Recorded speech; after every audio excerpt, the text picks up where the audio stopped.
These are the kinds of weird hidden things you need to know about or you'll miss them.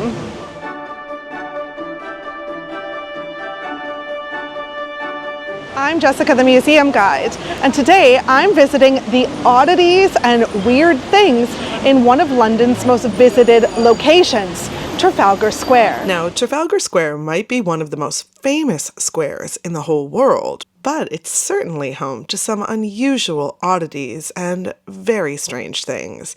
Let's start here with an unusual American lurking in our midst. This is one of the weirdest statues in the country, not because of its design, but because of who it honors. This statue of George Washington is a replica of the one in the Virginia State Capitol building, commissioned by Thomas Jefferson, and it's one of about 25 or more around the world. Washington was, of course, a one-time citizen of Great Britain, but he also went on to become a very rebellious colonial and ultimately the father of the United States. Washington leans on 13 wooden rods, which are a symbol of the 13 colonies, and he is in his typical fashion of the day, complete with his wig. However, he is standing on soil shipped in from the state of Virginia. This statue was presented to the British as a gift in 1921 by the Friends of Virginia, and legend says that old George here once swore he would never set foot on British soil ever again, so he is standing on a foundation made of pure Virginia soil. It's one of those things that sounds like an urban legend, but it actually isn't. Now, while you might think that there was British animosity towards this rebellious leader, the British Prime Minister at the time of American independence, William Petty, even commissioned a life-size portrait of the first president during Washington's last year in office. Now, we may not be inside the museum today, but we are in front of one of its most famous. So when I meet people here for National Gallery tours, I often use this statue as a meeting place because it's such a brilliant talking point, especially for my American guests. If you're new to my channel, welcome. If you're a returning viewer and you'd like access to even more content, head on over to my Patreon. I've linked it just above and in the description box below. There, I release an extra video tour every single month, and you'll also get access to my back catalog of Patreon videos, in addition to invitations to free Patreon-only in-person tours. I hope to see you there. Now let's move towards the other side of the square. This is called the Fourth Plinth Gallery, and it is a public art gallery that displays one sculpture approximately every year. It's currently showing a piece by Teresa Margolis. It is called Mille Volte un Istante, which means 1,000 times an instant, and it's made up of the plaster casts of the faces of 726 transgender, non-binary, and gender non-conforming people, and it was made in Mexico City, Juarez, Mexico, and London. The casts have been created by applying plaster directly onto the faces of participants, meaning that as well as recording their features, the plaster is infused with their hair and skin cells. The facial casts are arranged around the plinth to replicate a zompantli. That's a skull rack featured in different Mesoamerican civilizations, particularly the Aztecs, to display the remains of war captives or sacrificial victims. But let's back up.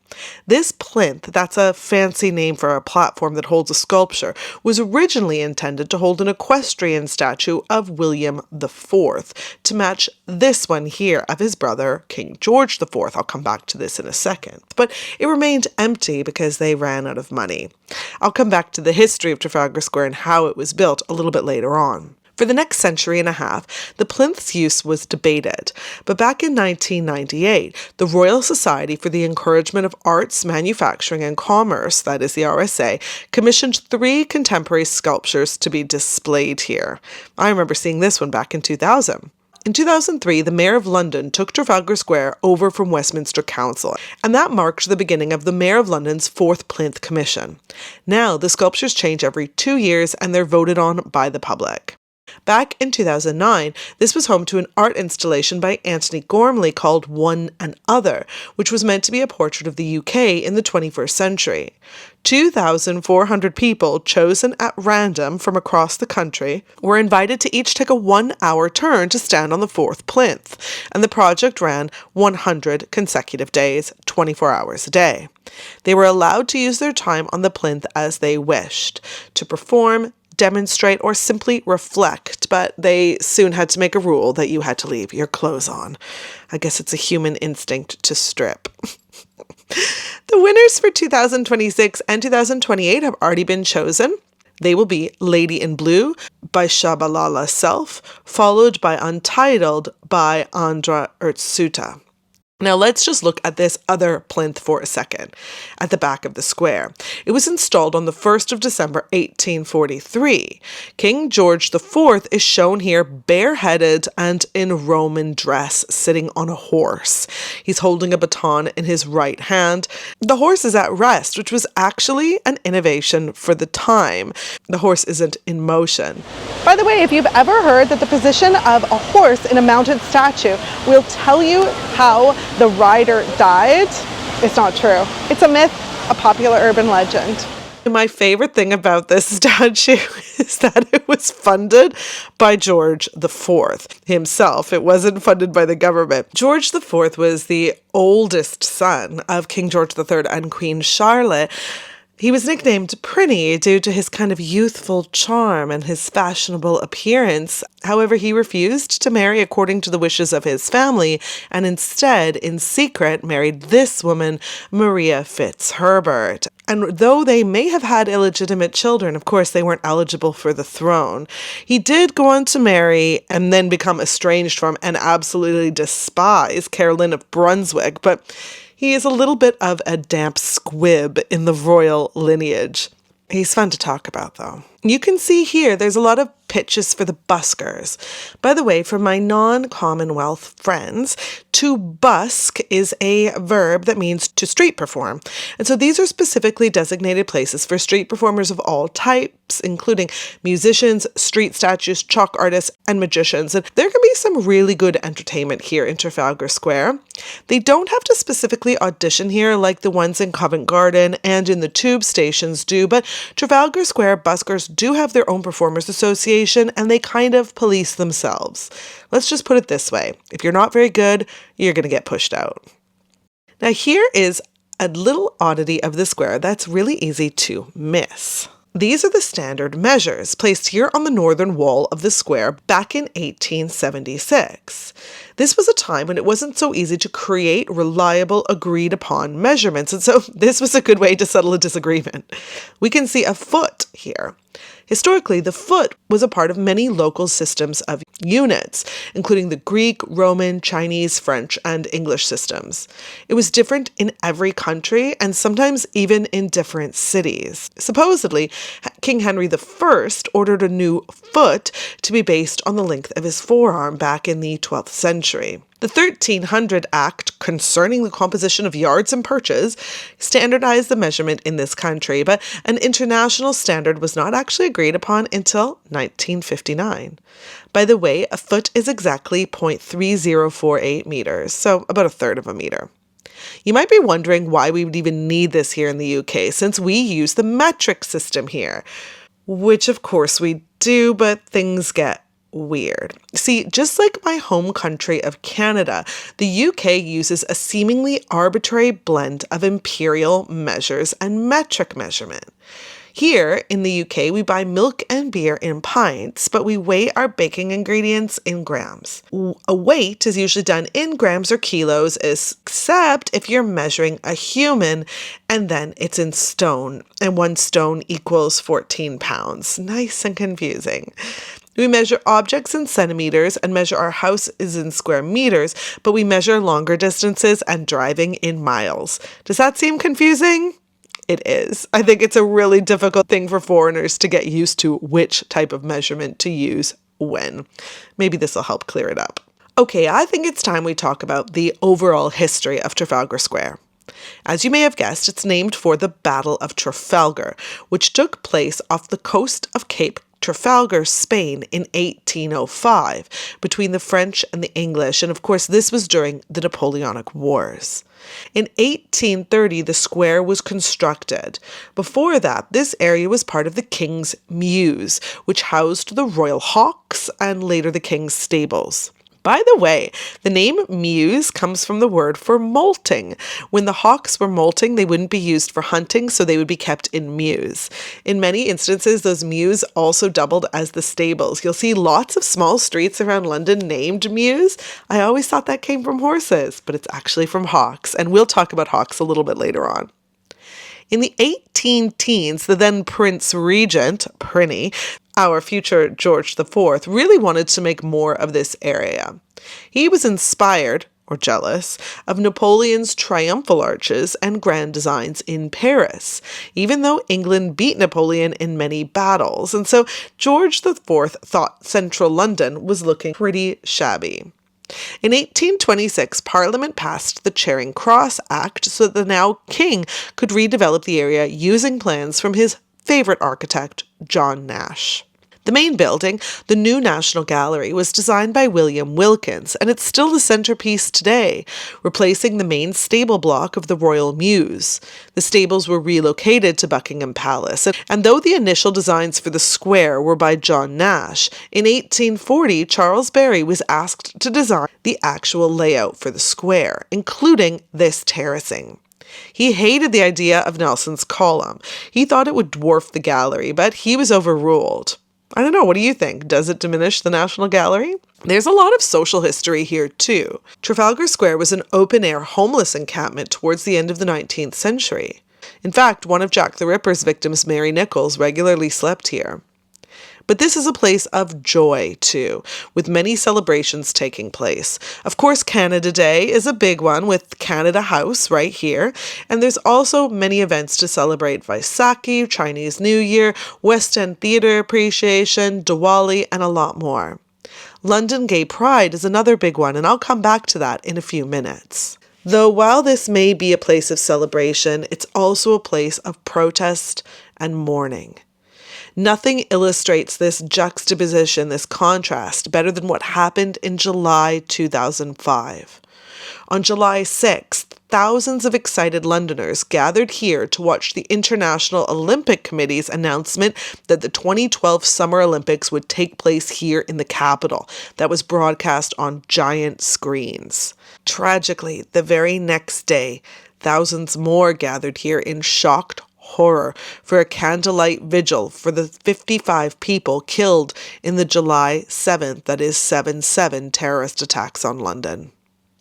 Protests here have also ended in chaos and bloodshed, most notably the West End riots, aka the Trafalgar Square riots and or Black Monday in February 1886, as socialists clashed with trade protectionists, as well as Bloody Sunday in November 1887, when working-class Londoners, joined by Eleanor Marx, William Morris, and George Bernard Shaw, protested against soaring unemployment and the ruling Tory government's coercive treatment of Ireland.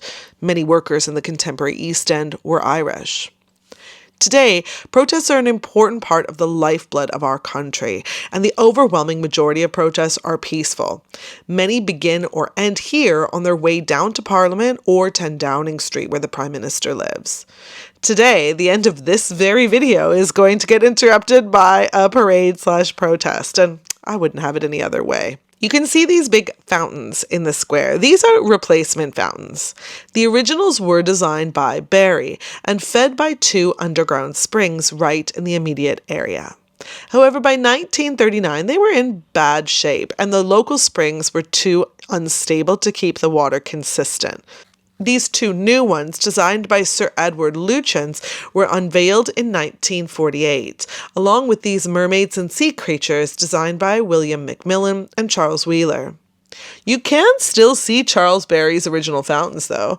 You just have to go to Canada. One is in Confederation Park in Ottawa, and the other is at the Wascana Centre in Regina. On really hot days, and we've been getting more of them in London, I've actually seen people bathing in these big kind of bowls on the top. Of course, just to mention Canada one more time, this here is Canada House, one of the most prominent buildings on the square other than National Gallery itself. It was actually designed by Sir Robert Smirke, who was the architect of the British Museum, and it was originally built between 1824 and 1827 to be the buildings of the Union Club and the Royal College of Physicians. It was acquired by the Canadian government in 1923 for the then huge sum of £223,000. Today, it's probably worth 223 million, or let's face it, a lot more than that. Now, the most important monument in Trafalgar Square is undoubtedly that of Nelson's Column, named for the venerable Vice Admiral Horatio Nelson, 1st Viscount Nelson, 1st Duke of Bronte, better known as Lord Nelson. He was a tough you-know-what. Hailing from a rather prosperous family in Norfolk, he went on to become one of the greatest naval commanders in history, known for his inspirational leadership, grasp of strategy, and unconventional tactics. He led decisive British naval victories during the French Revolutionary and Napoleonic Wars, but he paid the price. First with his sight in one eye, then his arm, and then his life. In Corsica, he was wounded and partially lost the sight in one eye, and then in 1797, he took part in the Battle of Santa Cruz de Tenerife. That attack failed, and he lost his right arm, forcing him to return to England to recuperate. You can see how his sleeve is pinned to his chest. For him to survive amputation in the era before germ theory and proper pain management, but he would still go back to work at sea. That's why I call him a tough you-know-what. On 21st October 1805, Nelson led the British at the Battle of Trafalgar. This would go on to become one of Britain's greatest naval victories, but Nelson, aboard the HMS Victory, would not survive. He was fatally wounded by a French marksman. Now here is where the story gets very legendary. The surgeon on board is said to have placed Nelson's body in a barrel of rum to preserve it for a great funeral back in England. No burial at sea for our Lord Nelson.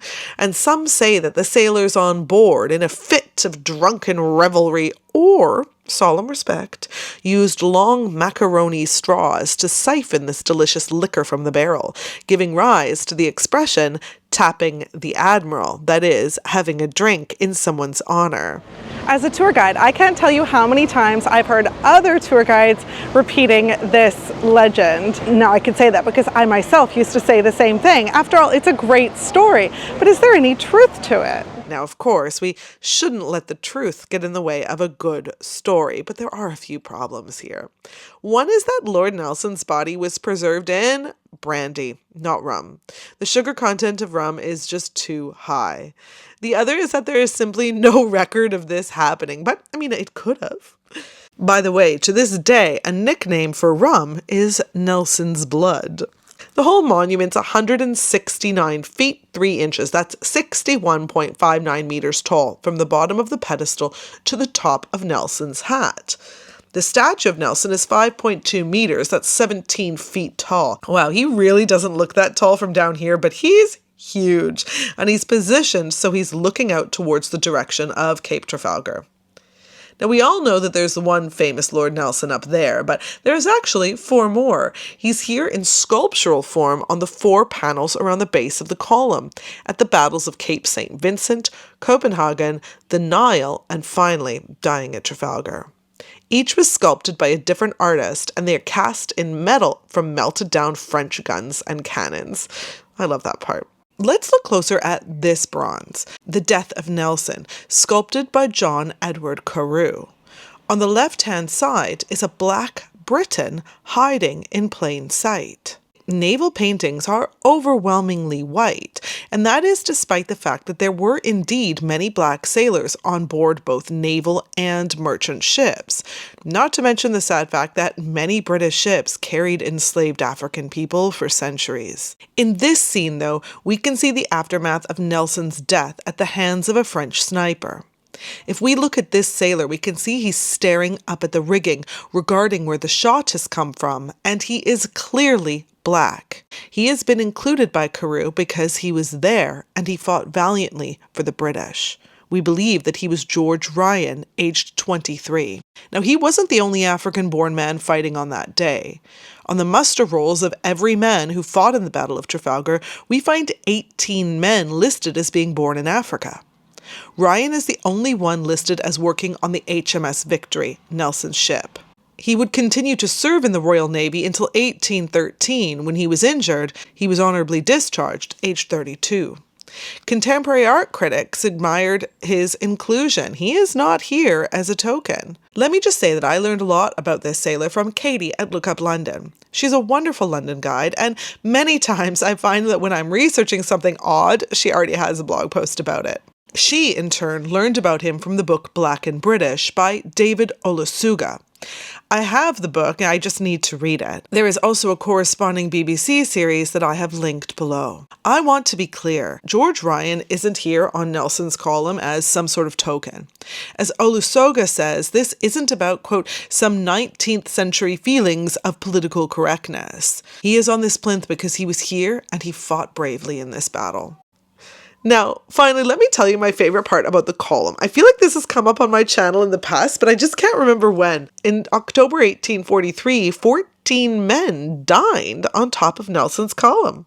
Work was nearing completion, and so to toast the success of the project, the 14 men climbed up scaffolding to have a meal of rump steak served by a pulley system, as no waiter was willing to make the ascent.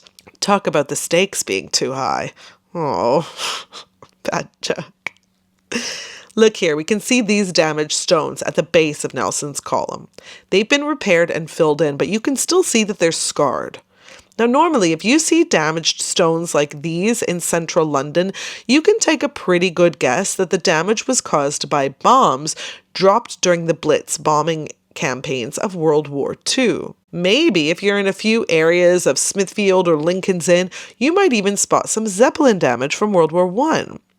But this damage here at the base of the plinth is from peacetime. People were so excited during the armistice celebrations at the end of World War I that they lit bonfires here in the square on the 12th and 13th of November 1918. Huge crowds took to the street for a second night of celebration.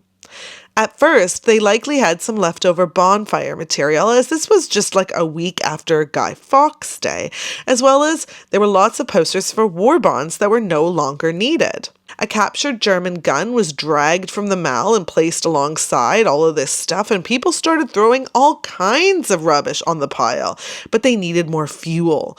And so they dug up the streets nearby and dragged creosote-covered wooden blocks from the road into the square. The tar-covered blocks burned incredibly hot. Flames grew higher. Fire brigade turned its hoses on the crowd in an attempt to end what one newspaper called the regrettable rowdyism. It didn't work. The crowd cut the hose. The intense heat of the fires caused the stone to expand and crack, and that's what we're seeing here. Now here's one of my favorite details about the whole square. Let's have a look at these majestic lions at the base of Nelson's column. They too are made from melted French cannons. These were designed by Edwin Henry Landseer, also known for his portraits of dogs and horses, and he was a favourite of Queen Victoria. Now, these are not the first lions. The first 4 were created by Thomas Milnes out of stone, but they were derided for not being grand enough. Those were sold to a man called Titus Salt and placed on his estate in Saltaire near Bradford. In 1858, the government commissioned Landseer to make 4 gold lions for the base of Nelson's column.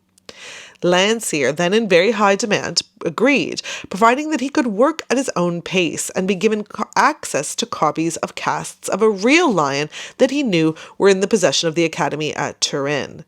Those didn't arrive until 1860, and then work was slowed down significantly by both Landseer's poor health, but also his rocky relationship with sculptor Carlo Marocchietti, who actually did the casting in his Kensington studio.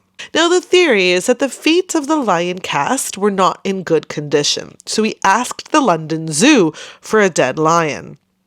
It took a few years for a lion to die of natural causes, and it was then delivered to Landseer. Now, he wasn't known for his speed, and as the poor beast began to decompose, the feet were some of the first bits to go off, let's say. For this reason, the paws were completely unrecognizable, and Landseer had to model the lion's paws on cat's paws instead. This seemed like a good idea, but he must not have realized that they are anatomically very different. Ironically, the lion paws on the original stone sculpture are actually more accurate.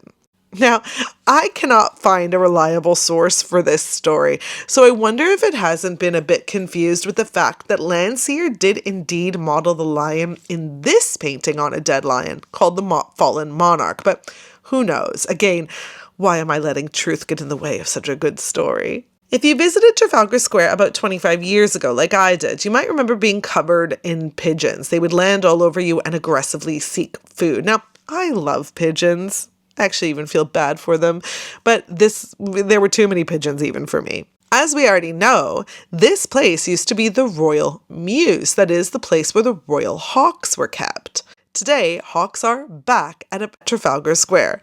Starting about 15 years ago, Harris hawks Liam and Jack were the first to control pigeons at Trafalgar Square, leading the way for today's team of birds. With their handlers from effective bird control, they've brought the, quote, transient pigeon population down from 5,000 birds to fewer than 1,000. The pigeons are so afraid of these apex predators that they've packed up and moved on to other locations. This costs about £45,000 a year, by the way, but it protects the monuments from the guano and keeps you from getting swarmed by pigeons. The hawks were even considered key workers during COVID lockdowns. So if you're here before the crowds around 8 or 9 a.m., you'll see them with their little hoods. I've even run into them a few times. I love it. Now let's have a look at this nice lamppost at the corner of Trafalgar Square. Normal, right? What about the other of the matching pair on the opposite corner of the square? Well, it's actually a bit different now, isn't it? There's a weird little door here. Now, I used to erroneously tell people that this is the smallest police station in the world, and that is kind of true, but the real story is much more complex, and I actually think it's stranger. This was never actually a police station, but it was kind of a police box. Technically, it's an observation box, so the police could keep an eye on Trafalgar Square, which has long been known for its political protests. Political protests were not always announced in advance, and so the police needed to be able to summon help quickly and efficiently. This was originally hollowed out in 1926 so it could be used as a permanent telephone cabinet so that police officers could get in touch with the Cannon Row police station, replacing a previous wooden box called a silence cabinet. Today, it's mostly used as a place to store tools and signage. By the way, I have to thank the website Ian Visits for this, and Ian himself. He has a definitive guide to the history of this lamppost on his website. Oh, you could see these people here. It looks like I'm not the only one interested in the lamppost secrets today. So while it's not exactly not a police station, it's also not a police station. It's cool though. Now, the police station lamppost isn't the only interesting lamppost near Trafalgar Square. This beautiful one is covered in beautiful cherubs, or more accurately, putti. Putti, which is the plural of putto, is a figure in a work of art depicted as a chubby male child, usually naked and very often winged. You'll see them in works like this one by Botticelli, surrounding Venus and Mars, for instance. They're associated with love, innocence, and joy. It's so unusual. It's the only one like this in the whole area. Okay, I lied. There's one more across the street, but I really do think there's just these two. Also, check out the lamps closest to the Mall. They're topped with galleons, symbolizing Nelson's fleet, and also symbolizing the massive Admiralty arch, which is covered in scaffolding right now. But I do have something to show you here. Well, kind of. If you went walking around Soho in the late 1990s, there's a good chance you would have come across some of Rick Buckley's guerrilla art, and one of his tiny sculptures is here in Admiralty Arch. In 1997, Buckley placed an initial 7 tiny nose sculptures around Soho and the vicinity to make a statement about the increasing levels of surveillance in London with the boom and rise of CCTV. He thought things were getting too nosy. Get it? The following year, he placed 30 more noses around. Part of his art project was the idea that he could operate right under the camera's noses when installing his noses. Now, the one here in Admiralty Arch became the subject of an urban myth. People would joke that this was the spare nose made for Lord Nelson. But of course, that ignores the fact that Lord Nelson's statue is 5.5 meters tall. When most of the noses were spotted, they were removed immediately. But there are still a few kicking around if you know where to sniff them out. Eh? The whole thing is under construction right now, so who knows, see what I did there, if the nose will still be there when they're finished. Okay, I mentioned London's Gay Pride Parade a few minutes ago when I was talking about the history of the square. Because this is one of the centers of the celebrations, check out these unique crossings. Trafalgar Square is a prominent part of London's annual Pride Parade and other LGBTQ+ celebrations and demonstrations. Back in 2019, I was delighted when they installed special pedestrian crossings here to mark this connection to the queer community. Instead of the typical little green man, the crossings all around the square, and there are a lot of them, show green men or green women holding hands, and you can see they form a little heart symbol here, as well as various couplings of the male and female symbols. But we can also see the rainbow bus stop roundels, and those date actually back further to 2017. All right, let's continue walking around the square. Now here, did you know that if you enter London, just the word London, into Google Maps, it will measure your distance to this exact point? This equestrian statue of King Charles I is the official centre of London, from which all distances are measured. Now, that's not to say that we think this king, the only English king in history to have been beheaded, is the most important. No, he just happens to be situated on the very spot once occupied by the original Charing Cross, and it was from there that all distances were traditionally measured. I'll come back to the Charing Cross at the end of this video. By the way, although this statue is the point from which distances are measured, this is not the geographic centre of London. That's actually on a housing estate in Lambeth, right here. That said, this is the oldest bronze statue still standing in London. It was designed and cast by French sculptor Hubert Lesueur in 1633, and that was during Charles's lifetime. The statue really reminds me of the Van Dyck equestrian portrait inside the National Gallery, and it was commissioned by Charles's Lord High Treasurer Richard Weston for the garden of his country house in Roehampton. After the English Civil War, the statue was sold to a metalsmith by the perfect name John Rivet, and he was supposed to break it down.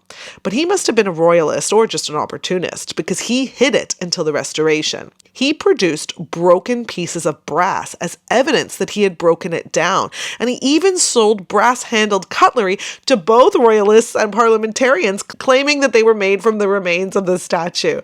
I love that. When Charles II took over the throne, he was delighted to receive back this statue of his father, and he had it installed here in its very prominent location in 1675 atop this elaborately carved plinth. Now, the statue faces down Whitehall towards Charles I's place of execution at the banqueting house and towards this very unusual memorial on the clock of Horse Guards Parade. Check out my Strange Memorials video for more on that topic. By the way, one of his sons, James II, that's the Catholic one, is also here at Trafalgar Square. He's just up at the top corner, the northwest, behind the fourth plinth and in front of the National Gallery. The statue dates to 1686, just 2 years before James II was deposed. Now, that's a fancy name for being driven from the throne in favor of his daughter, Mary II, and her husband, William of Orange. He lived the rest of his life in exile in France. And this is a very French statue from the workshop of Grinling Gibbons. Amazing name. And James is depicted as a Roman emperor, wearing armor and a laurel wreath. It's likely referencing this statue of Louis XIV. A very similar golden one of Charles II is in front of Chelsea Hospital, but at least Louis got to keep his hair. I didn't really recognize James II here before creating this video. That's because he has typical Roman short hair. James, like his brother Charles, was known for his lush wigs. Now, this statue used to be holding a baton, but it has disappeared during the many times this statue has been moved. It used to be located behind Whitehall, facing the river, but a lot of people made jokes about the baton pointing to his escape route as he had to flee London for his life. It was pointing down at the river. Now, we've already seen Canada House, but there are actually quite a few different embassies right around Trafalgar Square. Hungary, Malaysia, Kazakhstan, New Zealand, Uganda, and South Africa, and that's just to name a few. Here, on the southeast corner of Trafalgar Square, is the High Commission of South Africa. During the 1980s, the South African embassy became a symbol of South Africa's apartheid policies, attracting long-term vigils and protests, most notably the 4-year non-stop picket calling for the release of Nelson Mandela. Today, I just love pointing out these animals to my guests, especially when I have children on my tours. They're not really oddities, but they're really cool. We should also mention Bartholomew Dias. He was the first European since ancient times to sail around the Cape of Good Hope in 1488, and he's here on the side of the building. Now, so far today, we've been wandering around the square, but I want to include this church right next to the square in our tour. This is St. Martin in the Fields. It's one of the most famous churches in London. There's been a church on this site since at least 1222, but the current building dates from 1720s. You can hear the history in its name.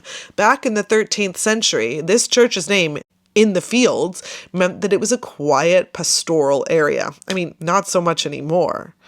But while the Baroque interior is stunning, we of course want to head down into the crypt, because it's home to a few really weird things, including a little museum of monuments and grave markers. The crypt is also home to a bustling restaurant that attracts tourists from around the world. It's pretty decent, a little pricey. I eat here now and then, but remember to look down, because you're probably having lunch on top of a permanent resident. I don't know if these folks realize they're eating on top of the dead. These are real grave markers, but due to the Burials Act, interments were stopped here in 1853. The burial vaults were cleared. Famous surgeon John Hunter was moved from here to Westminster Abbey, right next to Ben Jonson. They're in my Westminster Oddities video, and this was also the home of Nell Gwyn, one of Charles II's mistresses, mother to 2 of his sons, and known as Pretty Witty Nell. The church crypt is also home to a whipping post, which dates to 1752. This one is in my video of more macabre things in London's churches.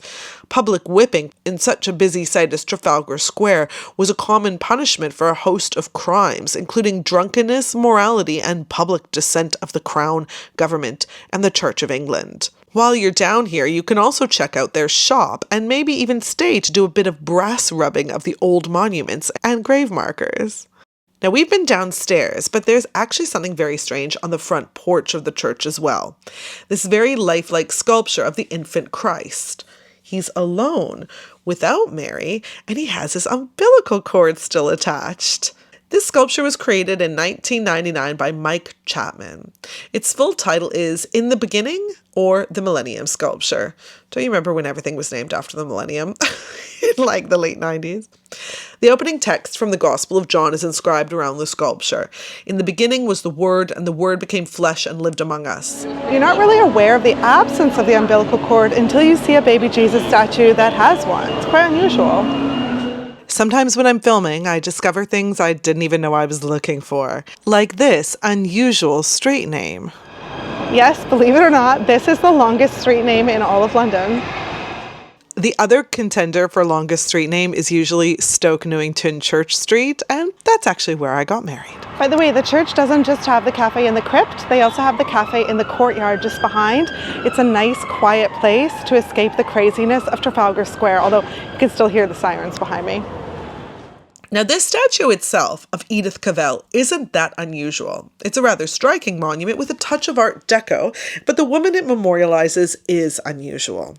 Edith Cavell was a British nurse from Norfolk, working as a matron at Birkendale Medical Institute in Brussels when the First World War broke out. A matron, by the way, is the senior or chief nurse in a hospital. She bravely cared for soldiers from both sides without distinction. You can see here that her monument says, "Patriotism isn't enough. I must have no hatred or bitterness for anyone," which is what she said the night before her execution.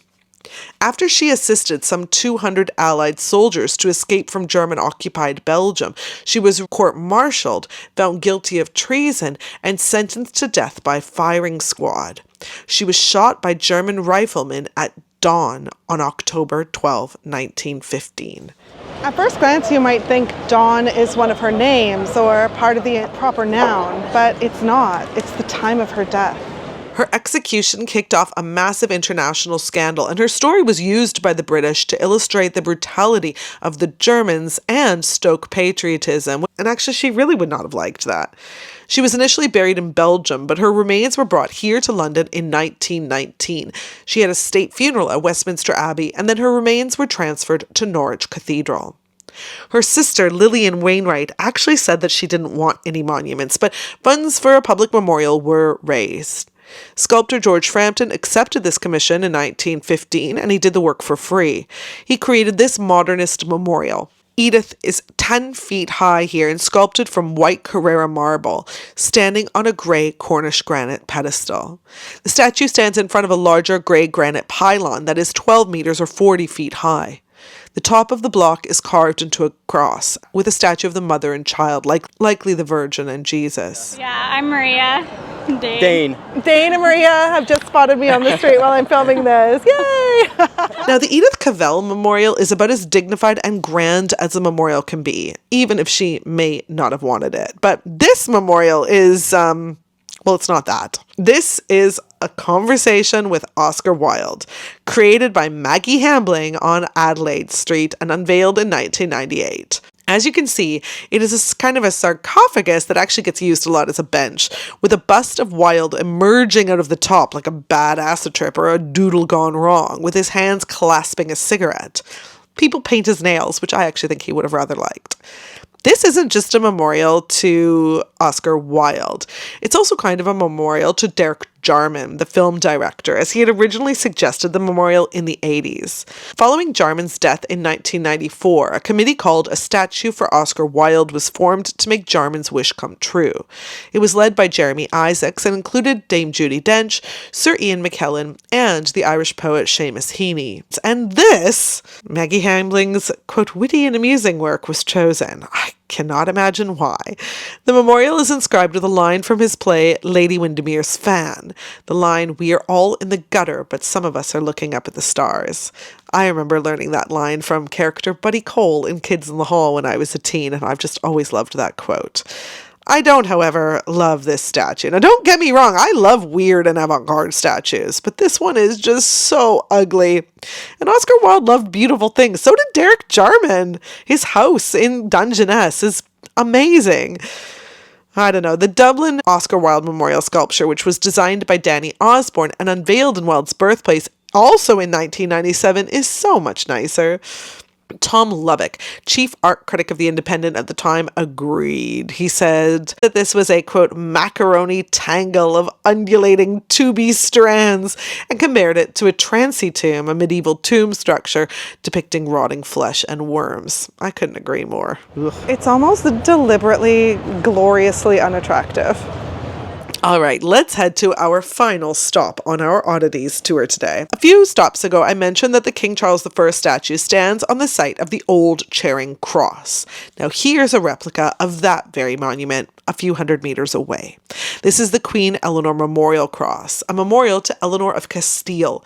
This one was erected in the forecourt of Charing Cross railway station in the 1860s. It's a very Victorian Gothic kind of reconstruction to the medieval Eleanor Cross at Charing, right in front of Trafalgar Square. Now, these crosses were 12 lavishly decorated memorial crosses erected by King Edward I of England in memory of his first wife.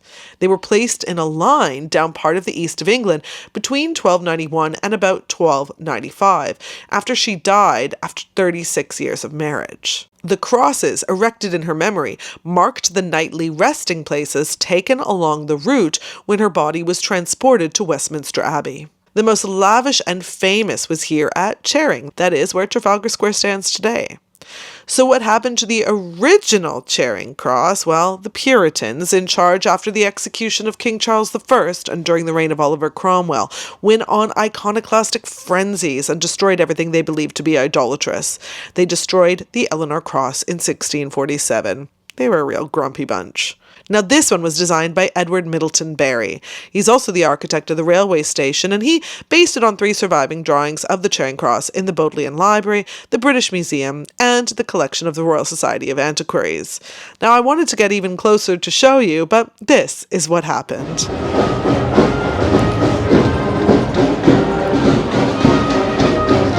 To cross the street to get a closer view of the Charing Cross Monument when the huge May Day Labour and Trade Union parade went by. I mean, workers of the world unite, but they did prevent me from crossing the street. That said, I'm really glad I filmed earlier, otherwise where the parade ends in Trafalgar Square, it's going to be unfilmable now.